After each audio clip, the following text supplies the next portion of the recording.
Hello there and welcome to my Glory of the Delver Achievement Guide. In this video, we're going to go through everything you need to do for the Glory of the Delver achievement. Of course, Delves being a brand new feature in the War Within expansion, and with this new feature comes a Glory achievement. Some of it can be done during early access, some can be done on launch, and some even need to wait for Season 1. But we'll go through all of that when we get into it. But in this video, we're going to go through everything you need to know, everything you need to do to get this achievement and the mount reward. But before we jump into that, guys, I do want to shout out the sponsor of this video, and that is Boot.dev. Boot.dev is the best way to learn back-end web development from start to finish in Python and Go programming languages.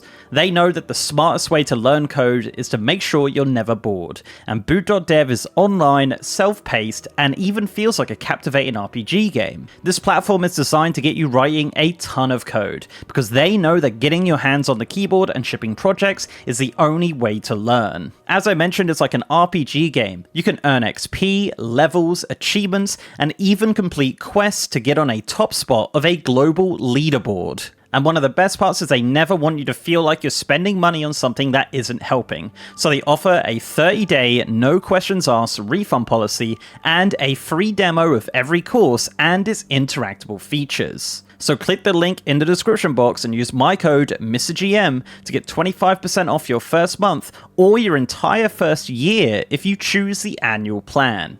And thanks again to Boot.dev for sponsoring this video. Right, so yes, Delves are coming in the War Within. Delves are a brand new endgame pillar of World of Warcraft, which can be done with 1 to 5 players. So this can be a solo endgame activity, which gives a bunch of rewards. They're essentially mini dungeons, which take lessons from like Torghast and Islands and things like that, and kind of combines them into this new feature that they've developed. It is quite fun. I've been testing it an absolute ton on the beta, and as someone who doesn't do a ton of dungeons or raid, Delves are exactly the type of feature that I'm looking forward to. So let's talk about the Glory to the Delver achievement. That's why we're here.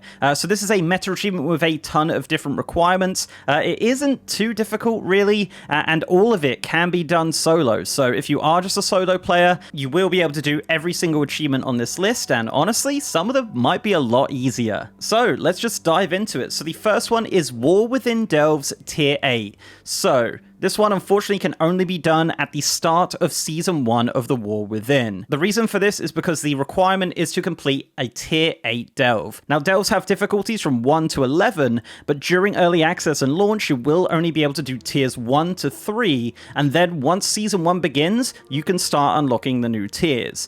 To unlock the next tier, all you have to do is complete the previous tier without losing your revives. Each tier has a different amount of revives that you can have, similar to like Torghast and things like that. And the good thing here is that once you've unlocked a tier, it unlocks it for all 12 delves. They're not like individual unlocks. Once you've unlocked like tier 6, that is unlocked across the board in all of the delves. So potentially there'll be a delve that's a lot easier to complete on different tiers. Maybe that'll be the path of least resistance, but the main point of this achievement is just to complete a Tier 8 Delve with revives remaining. The next achievement is Delve Loremaster War Within. So as mentioned, there are 12 Delves available in the War Within. Now each of these Delves has 3 versions, and this will rotate every single day. So this achievement basically wants you to complete every version of every Delve, which is 36 individual Delves. Now this can be done on Tier 1, so it is going to be super easy. It's just going to be extremely time consuming. So in theory, if you have enough time, you can do this in 3 days, as you just do all 12 every day for 3 days to experience each of the versions. But obviously this can be done over time, so you do not have to rush it, but you can begin to do this from early access of the War Within. So the next achievement you're going to need is called Leave No Treasure Unfound. So the requirement for this is to find the sturdy chests inside each delve. So each of the delves will have 3 to 5 sturdy chests inside each of them. The goal here is to find them. Now they're not randomly generated, they'll always be in the same position.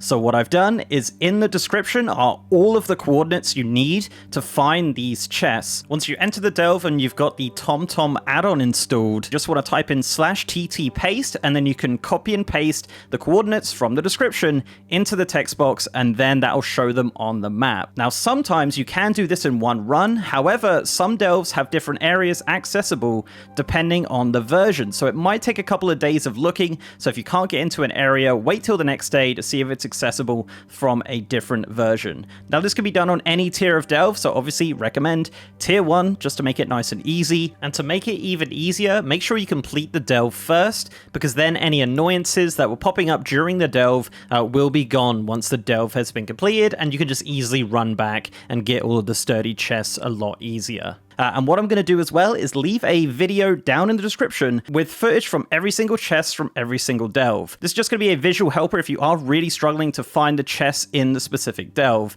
I'll chapter it as well, so you should be able to jump around it. I was going to go through it in this video, but honestly, it would be like 40 minutes of going through like, you know, a couple hundred sturdy chests. So yeah, I'm just going to edit it into a video on the second channel, and I'll link that below if you do get stuck. But essentially, just go in, put the coordinates in, and just have a good time and try find these sturdy chests around each delve. There's a lot to find, so this is going to take a long time, but it's doable during early access and beyond. So let's move into some of the more specific achievements on this meta, which are some are easy, some are harder. So the achievement I Take Candle. So this says successfully complete a Cobalt Delve without exhausting an enchanted candle or air totem on a tier 8 or higher. So this achievement can be done in the Kriegval's Rest or the Waterworks delves. So the way that this works is that when you enter these delves, you'll pick up a candle or an air totem. Now when you have these candles or air totems, you'll have a ring around you. Now every step that you take, this ring gets smaller and smaller, and the goal here is to not let it run out. Now throughout the delve, you'll see more refreshes and things like that, so make sure you keep it on top of it and don't let your ring run out. If your ring runs out, then you've failed the achievement and you have to start again. Fairly easy to do, really just keep an eye on where those refreshes are and just make sure they're not running out, and then just complete the delve and you'll get the I Take Candle achievement. The next achievement is called Spider Senses, so this is to complete a Nerubian delve without spawning ambushes from Nerubian webs or taking damage from Nerubian eggs on a tier 8 or higher. So this can be done in the Earthcrawl Mines, the Dread Pit, and the Spiral Weave. So with the Nerubian webs, these are going to be webs on the floor which will spawn ambushes.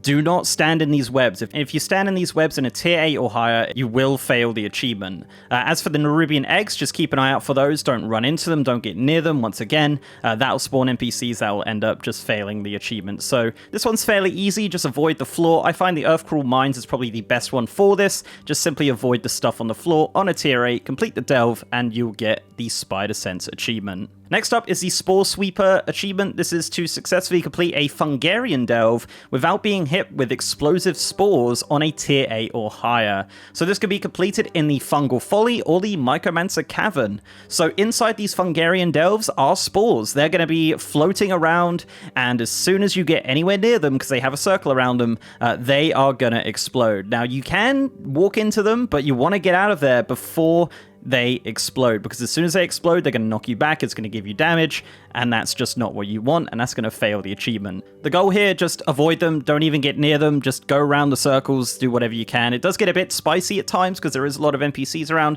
Just keep your wits about you, and you should be able to do this one. It's not really too difficult, but yeah, that's how you get the Sporesweeper achievement. The next one is Just Keep Swimming. This is to successfully complete a Cobis delve without ever losing your breath in a tier 8 or higher. So this can be completed in the Sinkhole and the Tech-Rathan Abyss. So these are underwater delves. Once you get into this delve, you will be underwater, but not really swimming, just kind of moonwalking, kind of floating around and whatnot. It's not too bad. But what you will notice is that your breath will be going down. When you're inside these delves, you want to keep an eye on your breath, and you want to jump into the air pockets that are around. They're big circle things. This can get pretty spicy at times. It definitely gets a little bit annoying, but yeah, just keep an eye on your breath meter at all times. Make it really big with the edit mode. I don't know. Just make sure you're keeping an eye on it and don't let it deplete. I don't know if you could just use an underwater breathing potion. I'm not sure if those work, or an ability or something like that. I've not actually tested that, but worth a try, I guess. But if not, just don't lose all of your breath or you'll fail the achievement. So just make sure you're not losing breath in the underwater delves. The final specific one is Daystormer, so this is to successfully complete a Order of the Night delve without being targeted by artillery fire in a tier 8 or higher. So this can be completed in the Nightfall Sanctum and one version of the Skittering Breach, I think. So probably the Nightfall Sanctum is going to be the best one for this. So what happens here is that you'll see purple circles on the floor. Don't walk into them. Don't get near them. Don't even risk it. Sometimes you can use abilities or extra action buttons to move them away, which is really nice, but sometimes you can't. Sometimes you just got to avoid them. They'll get bigger and smaller and whatnot, but all you got to do here is just complete the delve on a tier 8 or higher without being hit by this circle. As soon as you get hit by that circle, the artillery's coming in. You might be able to run away from it, but most of the time you won't, so it's just not even worth risking it. And that's how you complete the Daystormer achievement. The final achievement of Glory of the Delver is Nemesis. So this is to defeat Zekthir in his lair before the release of Season 2 of Delves. So Zekthir's lair is the 13th delve and will be available in Season 1 of The War Within. To unlock this delve, you will need to complete the Delver's Journey bar. This is done by doing weekly quests and just completing higher tier delves. It's like a battle pass bar for delves, essentially. We don't know too much about this as it's not been testable on the beta. However, we do know that it's more of like a Mage Tower challenge, as it is just a one boss delve. Now, the Nemesis achievement specifically does not mention that it's solo. There is another one which is solo. However, this one for the Glory of the Delver achievement can be done in a group. So if you have a friend who's really good at the game, or 4 friends, they can help you out with this if you like, but you can do it solo if you like, but I think this one is definitely going to be a lot easier with friends, so have a look on the group finder and things like that. And once all that's done, you'll complete the Glory of the Delver achievement and get the Ivory Goliathus. This is one of the new Nerubian skyriding mounts. It's not the greatest looking mount in the world for me personally, but if you're into this kind of Nerubian style, then it definitely is a very, very cool skywriding mount. So is it worth the effort? Perhaps not, but the journey is quite fun. I had a really good time doing this achievement. You're also going to get the title Seeker of Loot when you finish the Leave No Treasure Unfound achievement. So yeah, a little bonus title to throw in there as well. So there you go. That is the Glory to the Delver achievement guide. As mentioned, it's not too difficult. I think this is going to be doable by a lot of players. It's just a case of keeping your wits about you, not being hit by stuff, and just having a lot of time in your hands to find all those chests and complete all of those delves. So let me know down below, guys, what you think of the Glory to the Delver achievement. Are you going to do it? Are you excited for it? Are you doing it solo or with a group? I'm definitely going to be doing this solo. I've done it solo on the beta as well, which has been super fun. So yeah, guys, thank you very much for watching. If you like this video, please do leave a like on it and subscribe to the channel if you haven't already. If you'd like to support me outside of YouTube, I'm also on Patreon and I'm on Twitter at MrGMYT, and I have a partner Discord channel as well. And I'm also streaming on twitch.tv/MrGM. If you want to see me stream World of Warcraft, War Within launch, early access, beta, pre-patch, all that good stuff, I'm over on twitch.tv/MrGM every single day. And with that, guys, I'll see you next time.